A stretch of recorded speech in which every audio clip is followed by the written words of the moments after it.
What's up, y'all? Hit back again with another video. I've been out for a couple weeks, just want to take a break. But I'm back again with another MCU film, continuing my rewatch of the entire MCU film and reviewing all those movies in release date order.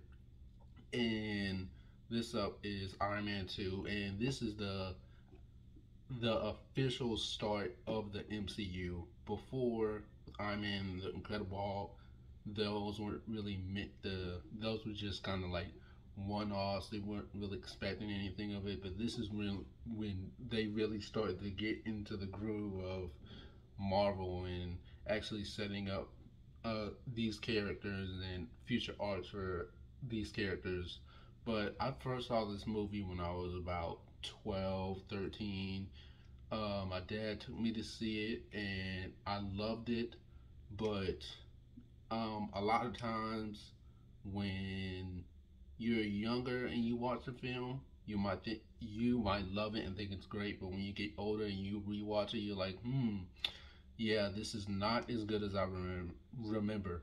And that was my experience with this. This is probably, before I get into it, this is probably one of my least favorite MCU films out of all of them, and probably one of the most disappointing ones. Um, okay, the character. My biggest problem with this film overall is that there's too many things going on at once. You got Tony, then wanting to take Tony's suits. You got Tony's problem with alcohol. You got um, Tony um, dying of Tony's problem with his heart, um, him giving the his ownership to the company to what's her name, I forgot his girlfriend's Pepper.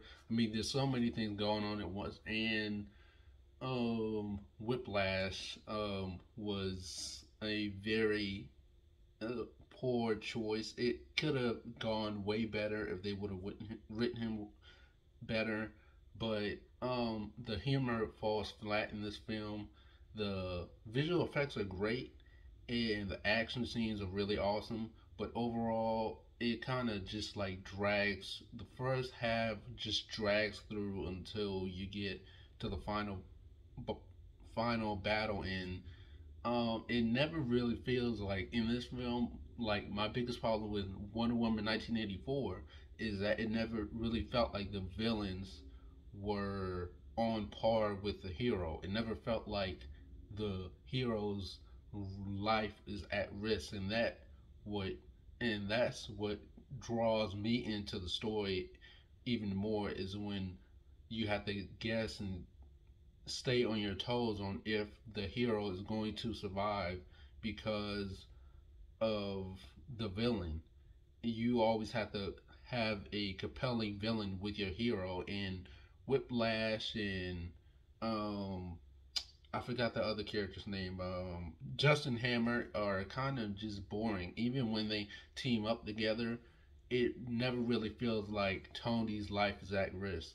His heart problem had a bigger chance of killing him than both of them did.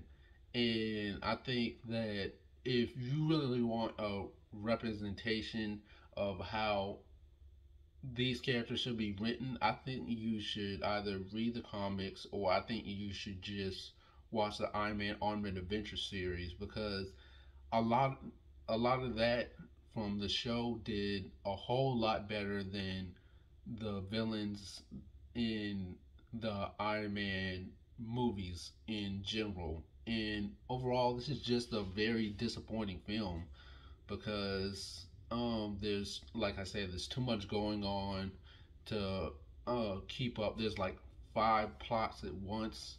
The villains are very disappointing. Even Mickey Rourke said they cut a lot of his scenes out, and he was upset because his villain was one dimensional. And in my opinion, I agree with him. Like I feel like that they could have made Whiplash completely incredible, but they cut a lot of his stuff out, and He rarely gets enough screen time, and when we finally do get to the boss battle, it's over. The final boss battle, it's over in like 2 minutes, and it never really feels like like a lot of people, a lot of fans say skip over the Incredible Hulk.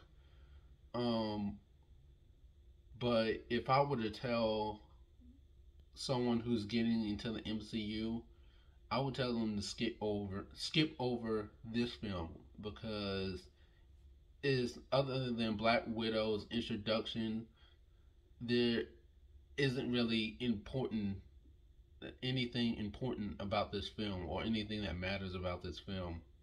Aside from the action and the visual effects, everything else is pretty much kind of boring. Um, but yeah, those are my thoughts. I give on the scale of 1 to 5 on my ranking. I would give this movie 2 stars. It is really boring. It was kind of tough to get through this, and I see why a lot of fans put this on their least favorite MCU movie list. And to be honest with you, I will not go back and rewatch this, even if uh, I wanted to. I couldn't. It was very unbearable. Uh, but yeah, let me know what you guys think of this film. Don't forget to like, share, comment, subscribe, and I'll see you guys in the next review.